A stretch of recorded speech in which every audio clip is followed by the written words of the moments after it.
కీర్తనల గ్రంథము 37వ అధ్యాయము పేజీ నంబర్ 470.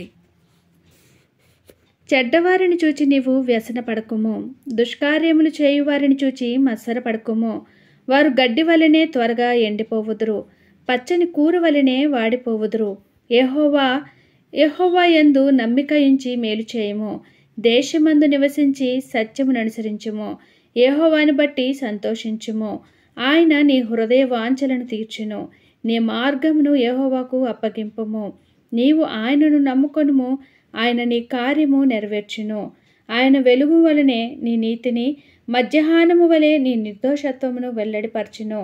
యెహోవా ఎదుట మౌనముగా నుండి ఆయన కొరకు కనిపెట్టుకొనుము. తన మార్గమున వర్ధిల్లు వాని చూచి వ్యసనపడకుము, దురాలోచనలు నెరవేర్చుకొను వాని చూచి వ్యసనపడకుము. కోపము మానుము, ఆగ్రహము విడిచిపెట్టుము, వ్యసనపడకుము, అది కీడికే కారణము.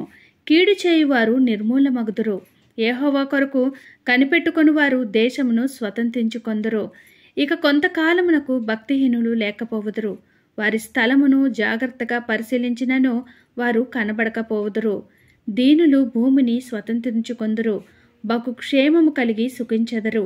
భక్తిహీనులు నీతిమంతుల మీద దురాలోచన చేయుదురు, వారిని చూచి పండ్లు కొరుకుదురు. వారి కాలము వచ్చుచుండుట ప్రభువు చూచుచున్నాడు, వారిని చూచి ఆయన నవ్వుచున్నాడు.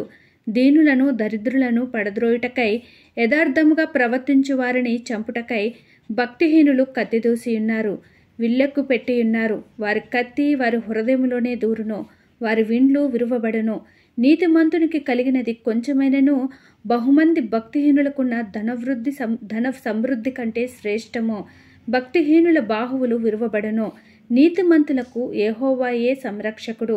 నిర్దోషుల చర్యలను యెహోవా గుర్తించుచున్నాడు, వారి స్వాస్థ్యము సదాకాలము నిలుచును.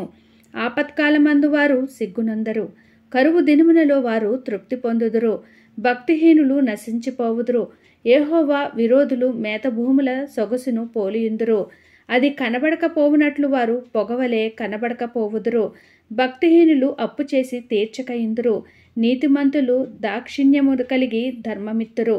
యెహోవా ఆశీర్వాదము నొందిన వారు భూమిని స్వతంత్రించుకొందురు, ఆయన శపించిన వారు నిర్మూలమగుదురు.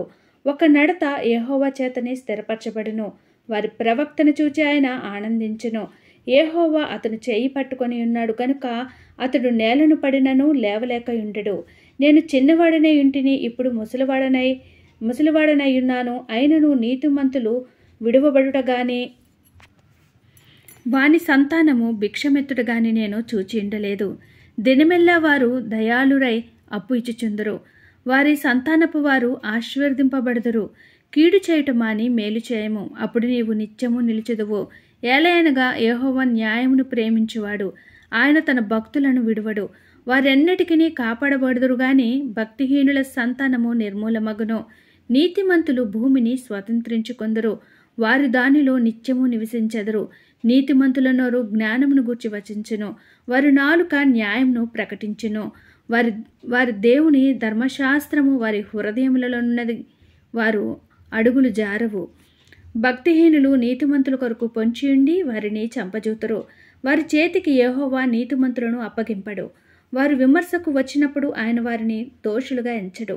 యెహోవా కొరకు కనిపెట్టుకొని ఉండుము, ఆయన మార్గమును అనుసరించుము. భూమిని స్వతంత్రించుకున్నట్లు ఆయన నిన్ను హెచ్చించును. భక్తిహీనుల నిర్మూలము కాగా నీవు చూచెదవు. భక్తిహీనుడు ఎంతో ప్రబలియుండుట నేను చూచి ఇంటిని, అది మొలిచిన చోటనే విస్తరించిన చెట్టు వలె వాడు వర్ధిల్లియుండెను. అయినను ఒకడు ఆ దారిన పోయి చూడగా వాడు లేకపోయెను. నేను వెదకితిని గాని వాడు కనబడకపోయెను. నిర్దోషులను కనిపెట్టుము, యథార్థవంతులను చూడుము. సమాధానపరచువారి సంతతి నిలుచును గాని ఒక్కడైనా నిలువకుండా అపరాధులు నశించెదరు. భక్తిహీనుల సంతతి నిర్మూలమగును, యెహోవాయే నీతిమంతులకు రక్షణాధారము. బాధ కలుగునప్పుడు ఆయనే వారికి ఆశ్రయదుర్గము. యెహోవా వారికి సహాయుడై వారిని రక్షించును. వారు యెహోవా శరణుజొచ్చి ఉన్నారు గనుక ఆయన భక్తిహీనుల చేతుల నుండి వారిని విడిపించి రక్షించును. దేవుడి చిన్ని వాక్యమును దీవించునుగాక. కీర్తనల గ్రంథంలో నుండి ఇలాంటి వాక్యాలు చదివినిపించాలనుకుంటే కింద కామెంట్స్ రూపంలో తెలియచేయండి. మీ అందరికీ ఈ బైబిల్ రీడింగ్ అనేది చదవటం నచ్చినట్లయితే ప్లీజ్ లైక్ చేయండి, షేర్ చేయండి, సబ్స్క్రైబ్ చేయండి. మీ అందరికీ మరొకసారి వందనములు.